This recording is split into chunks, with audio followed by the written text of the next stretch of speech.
Lo que ocurre en nuestro país es que hace 20 años se instaló de manera creciente un discurso autoflagelante de odio hacia lo que habíamos conseguido de parte de élites intelectuales, fundamentalmente de izquierda y centroizquierda, pero también de derecha, en las cuales, utilizando el concepto de neoliberalismo de nuevo, desprestigiaron, atacaron y denostaron el sistema más exitoso en términos económicos, sociales y políticos que ha tenido la historia del país. Entonces, ¿qué ocurrió? Y lo digo porque fui uno de los que combatió esto durante prácticamente 10 años, insistiendo en que esto iba a terminar así. Yo tengo 2 libros escritos prediciendo lo que ha pasado ahora. Incluso los militares en las calles. Están en los libros que escribí, así que no es que yo lo vengo a decir ahora. Los seres humanos funcionamos sobre la base de narrativas, ¿no? La gran tesis de Yuval Harari de que we are a storytelling species. Somos una especie que nos gusta contar historias y eso moviliza nuestras emociones. Correcto.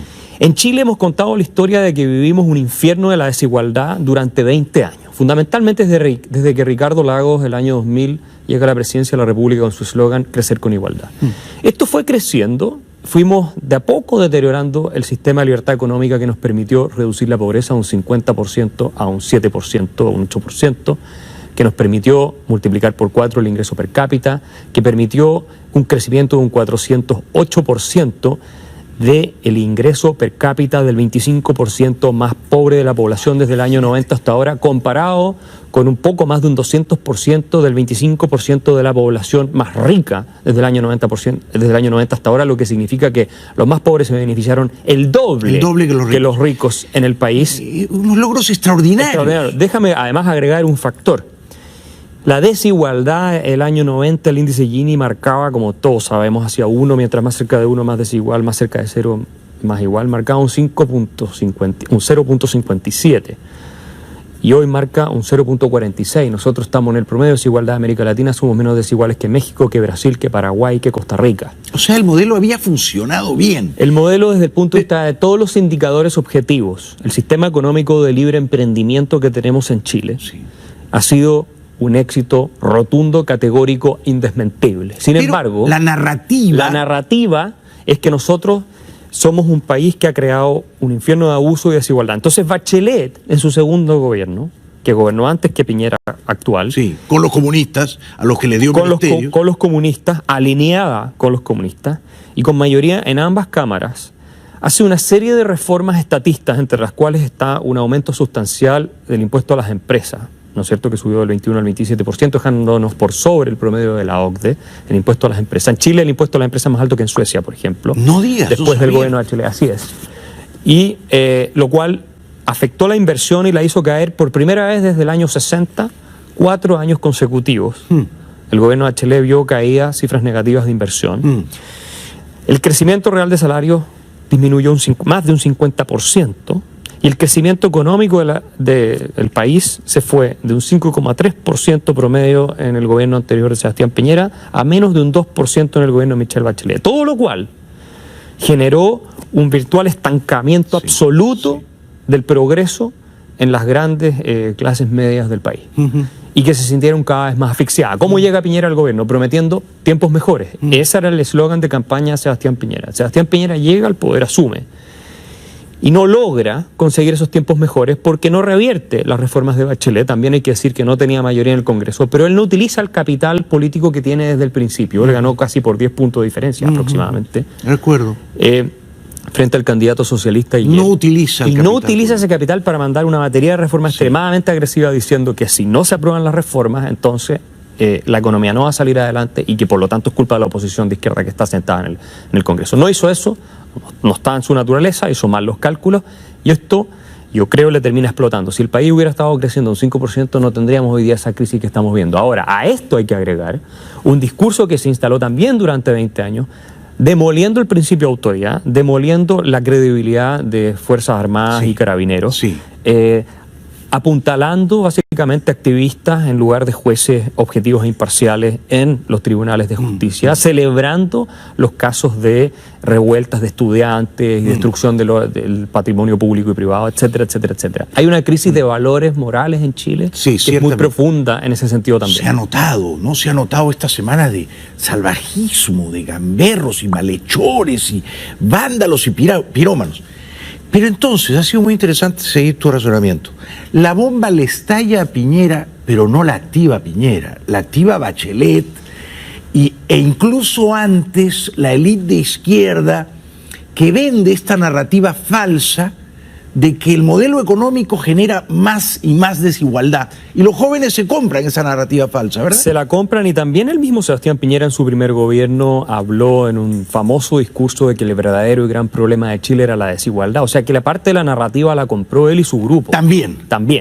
Entonces ellos también son, en cierta forma, responsables de haber instalado un diagnóstico falso respecto a la realidad de Chile. Por supuesto, no en el nivel extremo que lo hace la izquierda y que lo hizo Michelle Bachelet, donde el senador Quintana, de su coalición de gobierno, dijo que había que pasarle una retroexcavadora, cito literal, al modelo neoliberal, ¿no es cierto?, para crear una sociedad más justa. ¡Qué horror! ¿No? Y ese fue una de las figuras políticas más emblemáticas de la coalición de gobierno de Michelle Bachelet. Y entonces ellos aprueban esta reforma, que fueron no solo la tributaria, laboral, también una reforma educacional, querían hacer una reforma grande constitucional, que estamos en eso en este minuto. Pero todas reformas antiliberales, pro-estatistas. Todo estatista y colectivista, bajo la tesis de que si nos pareciéramos un poquito más nomás a Venezuela o a Cuba o no sé lo que tenían en mente, entonces sí seríamos un país avanzado. Seríamos todos muy iguales. Tan iguales como esas milicias bolivarianas que veíamos al comienzo del programa en Caracas. Es decir, la desigualdad es intrínseca a la condición humana. La desigualdad no es mala. La desigualdad tiene que estar regida por los méritos, por las aptitudes, por los talentos, ¿no? Ha sido mi gran pelea en Chile y en otras partes, sobre todo con los asesores de Bachelet, con quienes me enfrenté en muchos debates. Él plantea la tesis de que la desigualdad no es injusta por definición, ¿no es cierto? Si una persona trabaja mucho más, se esfuerza más o tiene mayores capacidades porque simplemente es un Messi, tiene un talento para el fútbol que no tiene otro, no es injusto que le vaya muy bien. Es muy justa la desigualdad. De hecho, en ese caso es muy justa la desigualdad. Claro, y el que es un haragán, el que no trabaja, el que no... O simplemente tiene menos suerte. Bueno, la suerte tampoco es un problema de justicia. Si yo compro un boleto de lotería y me hago multimillonario acá en Estados Unidos, no es injusto que me haya hecho rico. La suerte no es un problema de justicia. La lotería también es desigual. Claro. La lotería es muy desigual, entonces deberíamos expropiar a todos los que se ganan la lotería.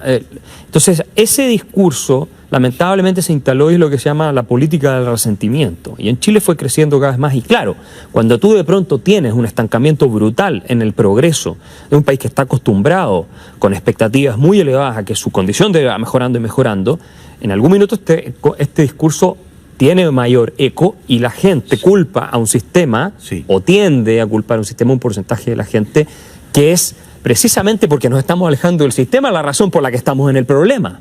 Entonces, en Chile nadie puede decir, fíjate que el gasto público chileno son más de 70.000 millones de dólares al año, es más que el Producto Interno Bruto de Uruguay. Y el gasto per cápita social en Chile ha crecido en términos reales, ¿no es cierto?, de poco más de 500.000 pesos en los 90 a 2,5 millones de pesos hoy día, chilenos, lo cual significa un crecimiento real de 5 veces o más por per cápita. Nunca el Estado chileno ha gastado más en gasto social por habitante en Chile y sin embargo hoy día están más frustrados también que nunca. Entonces, nada de esto hace sentido de lo que estamos viendo de acuerdo a las cifras cuando uno examina lo que realmente ocurre. El sistema de pensiones, que lo atacan mucho. El ranking famoso, ¿cierto?, que se hace en Australia por Melbourne Mercer, nos ubica entre los 10 mejores sistemas de pensiones del planeta. Pero los demagogos, charlatanes y mentirosos le aseguran a la gente que van a tener pensiones multimillonarias si solamente lo estatizamos o volvemos a un sistema de reparto. A pesar de que el 70% de los fondos disponibles para los jubilados en Chile ha sido creado por la rentabilidad del sistema y no por las contribuciones de los mismos jubilados al sistema. Imagínate lo exitoso que ha sido el sistema de pensiones en Chile. Ahora, claro, no tenemos para pagar pensiones como Alemania, porque somos un país de una productividad por hora que apenas pasa los $25, y estamos en la mitad del promedio de la OCDE, que son más de $50. Claro. Entonces, no somos un país rico. Claro. No podemos esperar tener gasto social del nivel de Francia, del nivel de Alemania, ni mucho menos calidad de vida parecida a estos países que son tan enormemente productivos. No puedes cobrar lo que cobra Messi si juegas como juega Arturo Vidal. Sin perjuicio de Arturo Vidal. Bueno, no lo veo mal tampoco, Arturo Vidal, hay que decirlo.